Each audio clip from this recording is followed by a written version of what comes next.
नमस्कार। राष्ट्रीय प्रतीक महोत्सव का आयोजन गोरखपुर जिला के गोला थाना क्षेत्र जिगनी बुजुर्ग के अलीपुर उर्फ अशोकपुर टोला में किया गया, जिसमें मुख्य अतिथि के रूप में गोरखपुर जिला के जेलर अरुण कुशवाहा व मुख्य वक्ता डॉक्टर रविंद्र कुमार मौर्य एवं ग्राम सभा जिगनी बुजुर्ग के प्रधान डॉक्टर राम कौल एवं समाज सेवी विंध्याचल यादव सहित ग्राम सभा सम्मानित जनता उपस्थित। वहीं इस कार्यक्रम के मुख्य अतिथि गोरखपुर जेल के जेलर अरुण कुमार कुशवाहा ने कहा, राष्ट्रीय अशोक स्तंभ का बहुत ही बड़ा महत्व है और राष्ट्रीय अशोक स्तंभ हमारे देश का राष्ट्रीय प्रतीक व चिन्ह है और संविधान में इसका काफ़ी महत्वपूर्ण स्थान है।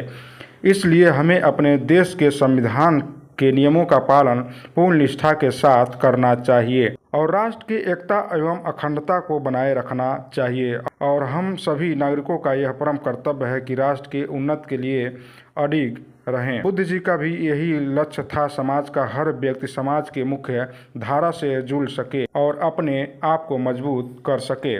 इस पर संविधान के पूरे आर्टिकल को आप पलट करके अपने देख संविधान सकते का हैं, कहीं पूर्ण निष्ठा से पालन करना चाहिए और राष्ट्र की मैं दावे के साथ एकता कहना चाहता हूं। और अखंडता को लेकिन संवैधानिक पदों पर बैठे हुए लोग और अडिग रहना चाहिए। उस काल से आज की बात में नहीं कर रहा। देश आजाद हुआ उससे पहले कुछ चक्र चल रहा है और चक्र तो बहुत चला। हम सभी नागरिकों का कर्तव्य है अभी उसकी चर्चा तो मैं नहीं करूंगा, उन्नति के लिए लेकिन उस समय से भी वो चक्र था कि समाज में फिर से जो उनका एक अगर हम हर भारत का जेल सुधार गृह तो होता निश्चित है। तौर से जेल देश का की गरिमा, इस उद्देश्य देश की भेजने एकता का और उद्देश्य ये नहीं अखंडता होता है कि दंडित हमारी किया जाए। सुरक्षित रहे। जेल भेजने का उद्देश्य है कि वो लेकिन व्यक्ति हम लोगों को शिकायत है, सुधर कर बाहर निकले, बचपन से ही वही सिखाया जाए अपने अंदर परिवार और इसकी सूत्रधार में कहूंगा कि माता मुख्य धारा से जुड़ सके। हमारे दोनों साथी और बुद्ध का भी यही लक्ष्य था मंच पर बैठे हैं, हर विद्यालय व्यक्ति संचालित समाज करते हैं। की मुख्य धारा से थोड़ा सा आपको और टिप्स अपने को देना चाहता हूं। मजबूत कर सके। सर, आज राष्ट्रीय देखा जाए अशोक स्तंभ का तीसरा स्थापना दिवस अलीपुर अशोकपुर सभा में जो है मनाया जा रहा है, इस पर जो है क्या संदेश देना चाहेंगे सर आप? सबसे पहले तो मैं आप सभी चैनल के माध्यम से सभी राष्ट्र प्रेमियों को धन्यवाद ज्ञापित करता हूं और इस अलीपुर के लोगों को मैं विशेष धन्यवाद ज्ञापित करता हूं कि एक ऐसे चीज का निर्माण कराए जो देश की एकता और अखंडता को कायम करती है। बहुत से लोग अपने धर्म के लिए मंदिर बनाते हैं, मस्जिद बनाते हैं, तो एक धर्म और एक संप्रदाय एक पंथ के लिए होता है, लेकिन जब हम अशोक स्तंभ बनाते हैं तो पूरे राष्ट्र के लिए होता है। और जब हमारा देश का राष्ट्राध्यक्ष या हमारे प्रधानमंत्री अगर किसी भी देश में जाते हैं तो मंदिर मस्जिद को लेकर नहीं जाते हैं, बल्कि वो राष्ट्रीय चिन्ह को लेकर के जाते हैं। और अभी हमारे यशस्वी प्रधानमंत्री जी गए भी थे, तो उन्होंने कहा कि मैं उस देश का प्रतिनिधित्व करता हूं जिस देश में बुद्ध दिया, युद्ध नहीं दिया। सर, देखा जाए विश्व गुरु का इसमें जो है चर्चा चल रहा है और देखा जाए अशोक के जो जीवन काल था उसी समय जो कहीं कहीं देखा जाए पूरे विश्व में जो है इनका जो ज्ञान रूपी चीजें थी और जो इनका जो योद्धा वाली चीजें थी वो तमाम चीजें जो है पूरा एशिया में जो लगभग फैला हुआ था, मध्य एशिया तक फैला हुआ था और फिर से जो है दोबारा विश्व गुरु का दर्जा मतलब हमारा देश विश्व गुरु था। और उस समय जब सम्राट अशोक महान की यहाँ शासन चलती थी तो उस समय सबसे पहले जो गुरुकुल की बात आती है, पढ़ने की बात आती है, तो 27 यूनिवर्सिटियों की स्थापना करा करके जिसमें नालंदा, तक्षशिला, विक्रमशिला जैसी यूनिवर्सिटियों को उन्होंने बना करके और विदेशों से लोग यहाँ पढ़ने आते थे। और यहाँ से जब पढ़ करके लोग जाते थे तो जो ज्ञान देता है वही विश्व गुरु कहलाता है। तो उस समय भारत पूरे ज्ञान विश्व को ज्ञान देता था, तो उस समय विश्व गुरु था और उसी की परिपाटी को आते आते हमारे तमाम राजाओं ने इसको बरकरार रखा। लेकिन आज अब कौन से लोग ये सोच रहे हैं कि हम विश्व गुरु बनेंगे, जब हम विश्व गुरु थे ही तो आज भी हैं। इसमें कोई विश्व गुरु बनने की तो होड़े नहीं लगी है। आज भी जापान, कोरिया जितने भी बौद्धिक राष्ट्र हैं सब के सब भारत की तरफ देख रहे हैं कि भारत जो है जहाँ से ज्ञान का प्रकाश निकलता था आज वो कहाँ खो रहा है, उसकी परिकल्पना कर रहे हैं। ये राष्ट्रीय जो अशोक स्तंभ यहाँ पर लगाया गया है, इससे लोगों को जो है संदेश किस प्रकार से दिया जा रहा है? इसको संदेश हम लोग ये देना चाहेंगे कि जितना आज देखा जाए हमारे देश में, तो बच्चे बच्चे अपने धर्म और संप्रदाय के प्रति जागरूक है, सहिष्णु है, लेकिन राष्ट्र के प्रति नहीं है। जैसे आप कहीं भी देखेंगे जब राष्ट्रगान होता है तो 52 सेकंड लगता है, 1 मिनट भी नहीं लगता है। और मैं देखा हूँ कि लोगों को कहा जाए कि भाई राष्ट्रगान हो रहा है तो बोलते हैं कि 1 मिनट का समय नहीं है। तो जब हमारा देश के भारतीय लोगों को 1 मिनट का राष्ट्रगान गाने के लिए समय नहीं है, तो फिर हम देश को राष्ट्रीय एकता और अखंडता में कैसे बांध सकते हैं? एक सवाल और करना चाहेंगे सर, जो अशोक स्तंभ है उसमें जो रिंग है उसमें जो है देखा जाए 24 तिल्लियां हैं, ये किस चीज को दर्शाती हैं? थोड़ा इस पर जो प्रकाश डालिए सर। ये अशोक चक्र है, तो भगवान बुद्ध के काल में 2 चक्र हुआ करते थे। एक को धम्म चक्र कहते हैं और एक को अशोक चक्र कहते हैं। अशोक चक्र में 24 तिल्लियां हैं और धम्म चक्र में 32 तिल्लियां होती हैं। तो अशोक चक्र जो अशोक के काल की शासन नीतियां थी, जो भगवान बुद्ध के धम्म थे, मानवता के प्रति, जीवों के प्रति करुणा, मैत्री, जो कहा जाए कि अशोक ने वसुधैव कुटुंबकम का जो परिकल्पना किया और अपने जीवन में आचरण किए। अब अशोक को अगर देखा जाए तो आज भी हमारे देश के लोग अशोक के चिन्ह को तो अपना लिए, लेकिन अशोक के चरित्र को नहीं अपना पा रहे हैं। और सम्राट अशोक क्लब यह चाहता है कि अशोक को चिन्ह को भी जब लोग अपना लिए तो अशोक को चरित्र को भी अपना ले, क्योंकि अशोक महान अपने शिलालेख में लिखते हैं कि मेरी प्रजा मेरे पुत्र है।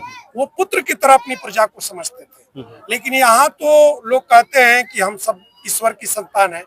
तो जब पुत्र की बात करेंगे तो पुत्रवत व्यवहार होगा, प्रजा के साथ पुत्रवत व्यवहार होगा। और यही जो कारण था, दुनिया ने लोगों पर विजय किया, लेकिन अशोक ने लोगों के दिलों पर विजय किया। सर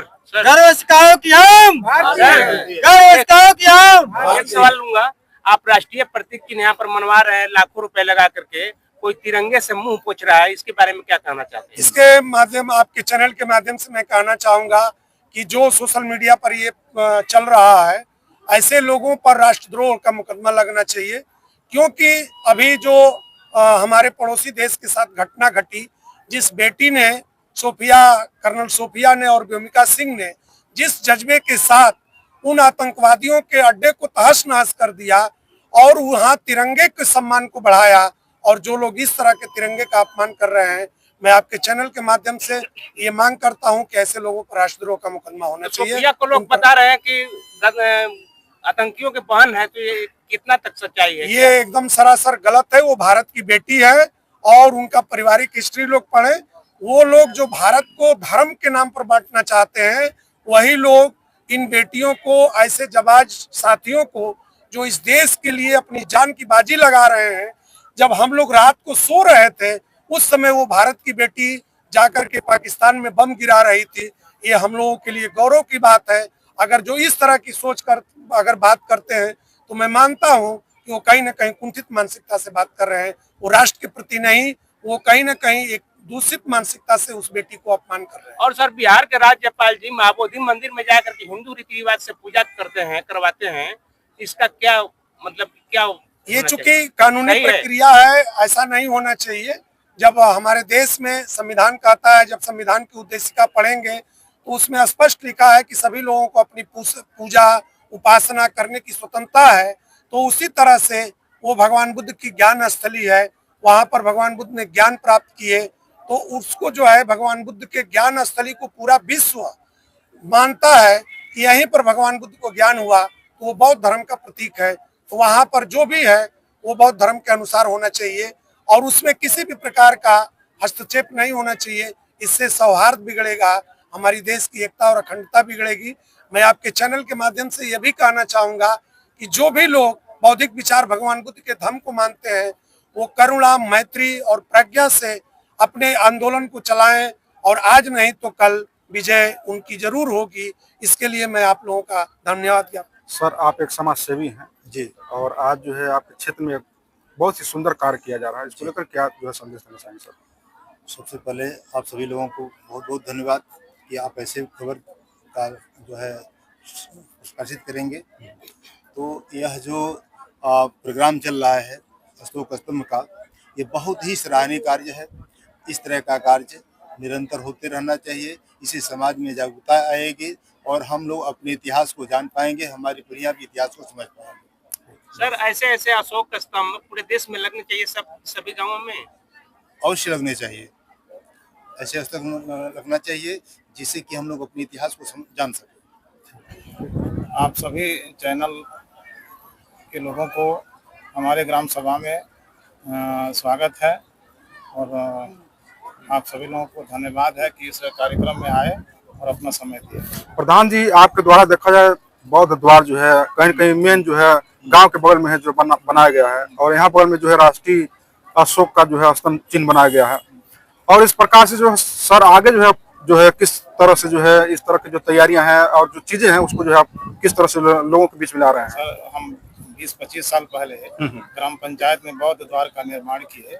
इसी उद्देश्य से हमने शपथ लिया कि ग्राम पंचायत में जो बौद्ध विचारधारा का जो उद्देश्य है, सम्राट अशोक का जो उद्देश्य है, उसको पूर्ण करने के लिए हम निरंतर प्रयास अपने उसके हिसाब से कर्तव्य का पालन कर रहे हैं, काम कर रहे हैं। गांव सभा के विकास में निरंतर लगे हुए हैं। उसी परिप्रेक्ष्य में शिक्षित बनो, संगठित हो, संघर्ष करो, इस तरह का नारा डॉक्टर भीमराव अम्बेडकर ने दिया था। उस परिप्रेक्ष्य में बुद्ध, कबीर और जहाँ बहुजन महापुरुषों के उद्देश्य को पूरा करने के लिए हमने शिक्षा केएस विद्यापीठ स्कूल खोला है।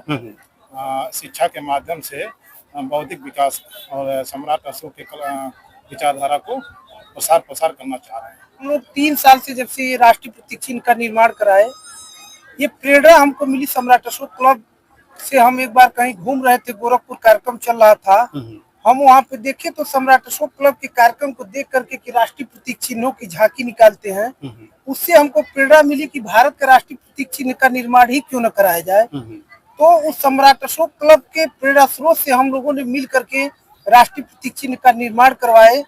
और यहाँ पर जो है कि राष्ट्रीय प्रतीक चिन्ह निर्माण होने के बाद इस गांव का नाम हम लोगों ने अलीपुर के साथ अशोकपुर भी जोड़ा, जो कि एक ऐतिहासिक नाम हो। और इस कार्यक्रम को हम लोग 3 वर्षों से विगत करते आ रहे हैं। पहले हम लोग ग्रामीण इकाइयों में थे, इस बार लगभग तहसील में भी हम लोगों ने प्रचार प्रसार करने का प्रयास किया है और आगे भी हम लोग करते रहेंगे। सर समाज के लिए ये भारत का राष्ट्रीय प्रतीक चिन्ह जो है, हम लोग विद्यालय से जुड़े हुए हैं। जब विद्यालय में बच्चों से पूछते हैं भारत का राष्ट्रीय प्रतीक चिन्ह क्या है, तो 100 में से 99 बच्चों को पता ही नहीं है कि भारत का राष्ट्रीय प्रतीक चिन्ह क्या है। इसलिए ये राष्ट्रीय प्रतीक चिन्ह बनवाने का उद्देश्य ये है कि कम से कम इस इर्द गिर्द तहसील में, ब्लॉक में ये संदेह जाएगा कि भारत का राष्ट्रीय प्रतीक चिन्ह क्या है। जब बच्चे छोटे होते हैं, बड़े होंगे, जब उस गांव में राष्ट्रीय प्रतीक चिन्ह मिलेगा तो उनको बताने की जरूरत नहीं पड़ेगी।